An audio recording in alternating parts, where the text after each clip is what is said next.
The Knicks on a great season. I think pound for pound, there's no better coach in this league than Tibbs. And what he got out of that team was amazing. And so the competitive level in this series was through the roof. We played a great game tonight. But whatever we threw at them, they kept coming. They kept coming. The crowd was unbelievable. And, I just told our team, when you win a Game 7 in Madison Square Garden, you've made history. It's very, very difficult to do. This is the most raucous crowd in the NBA that I've seen. And we're going to Boston, and, Boston's up there too. But, boy, today this was really, really, really loud. So congrats to our guys. They won this game and really won the series with just a lot of competitive class. They really supported one another. Things get very difficult. Our guys stuck together. We're not all perfect players or perfect coaches, but this group really, when things get tough, got tough today, they just problem solved their way through it and really kept the energy from within. So I'm really happy for them. Rick, a historic offensive night for you guys in terms of made shots, all that kind of stuff. What did you see offensively that you guys were doing so well to allow for that to happen? Well, we got a good number of stops. I don't think they had a 30-point quarter.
One with Tyrese had struggled, said you'll see a different me the next game. He showed it. The same thing happened in Game 5 when he had kind of a rough game.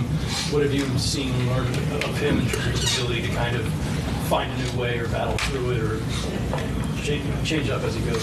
Well, Tyrese Halliburton is a great basketball player. He's a great point guard. If we need him to score 30, he can find a way to score 30. His job is to run the team. That's why he led the league in assists. Too much is made of his point totals from game to game. And, I always kind of push back on that because, if he has one big challenge, it's the balance of the ability to score and the running the team. And when you have a guy that not only is a great passer, but gives his teammates great confidence when he passes the ball. It's important the right balance is struck, and I thought today he knew that we needed some special shot making. I mean, there were shades of Reggie Miller, running around in that first quarter. The play where he ran from all the way side to side and made the three right in front of our bench. But that was a huge play. I mean, that put us up 12 or 14, and those kinds of shots in those moments give a team confidence. Dustin, go ahead. Andrew and Aaron were combined 60.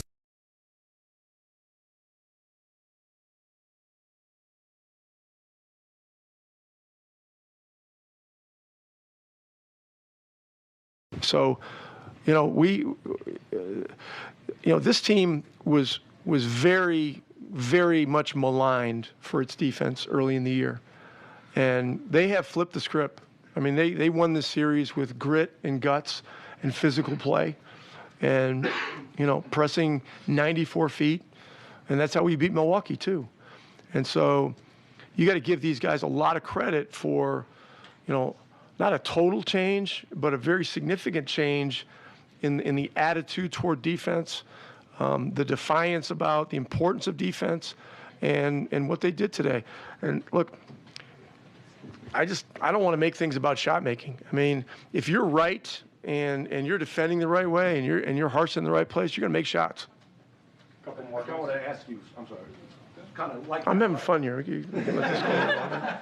we're not worried about the flight today. And by the way, I do want to thank Mike Preston, our VP of PR, and Chrissy Myers especially. They really helped our players during these two series learn about how to work with you people, and to avoid some of the pitfalls.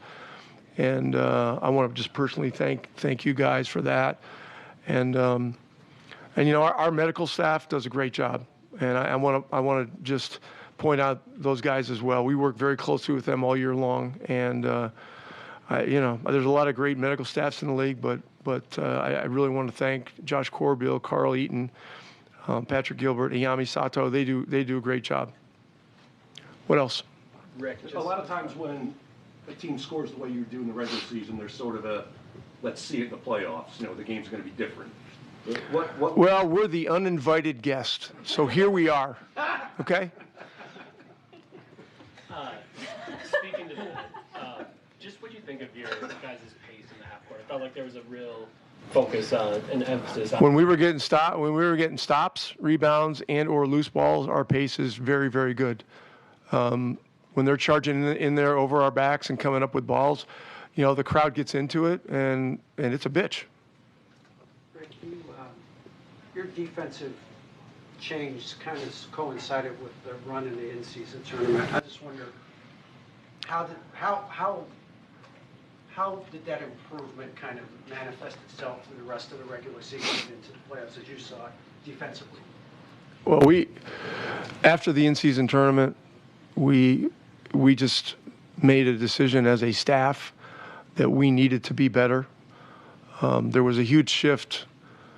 The day after Christmas, we played at Houston. We started two of our better, more physical defenders. And, we had Jalen Smith starting at the 4 along with Miles. We inserted Andrew Nembhard into the lineup. And, I just told our guys, we are going to make a stand and we're going to get better. We're just we were on a historic pace offensively, but to get where we are at this moment and where we want to get in the in this next round and in the future, what we were doing offensively was not sustainable. It just simply was not, and not if you can't consistently guard and rebound. So a lot of credit to our guys. The trade for Pascal helped us. He rebounds the ball. He's another playmaker.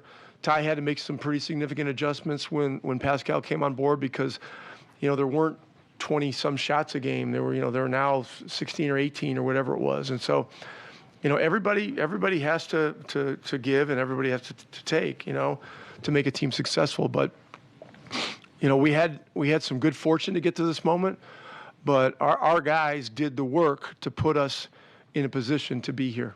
And just again, I just want to compliment our guys on the level of class that they have shown throughout the playoffs. And I know our fans in Indiana are very proud of them. Rick, any quick thoughts on just looking ahead to Boston and the challenge? No, I don't have any. You mentioned arriving with kind of the right attitude, something you can't prepare for this atmosphere in Game 7. How did your guys strike that right tone just at the right time? Well, you just have to go through it. And I knew today would be wilder than Game 5. Game 5 was the wildest thing any of our guys have ever seen. I mean, I was in the Boston Garden many games, deep into the playoffs, finals games. I've seen wilder, but not much. But you get into Game 7, it's just another species, of animal. And these fans are just unbelievable.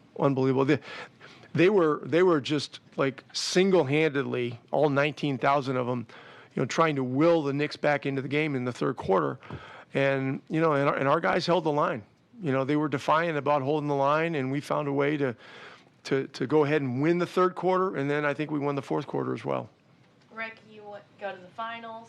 It's going to Game 3 and 4 bookend the Indy 500.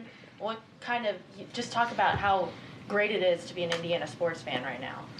Well, May in Indiana is very special because of the Indy 500. And when I was an assistant here in the 90s, Tibbs was an assistant with the Knicks. We played the Knicks a couple times, 2 of those 3 years, I think, in the conference finals in similar situations. And, in the city of Indianapolis, there's nothing like the Racers and the Pacers when it's all going. And so, look, in Boston, I'll just mention, they're a team that's, it's just had just set the pace for the entire league this year. And we have an idea of what we're getting into up there with their crowd and the level of talent they have. But this is a challenge that we've earned, and we're looking forward to it. Thanks. Thanks, Coach.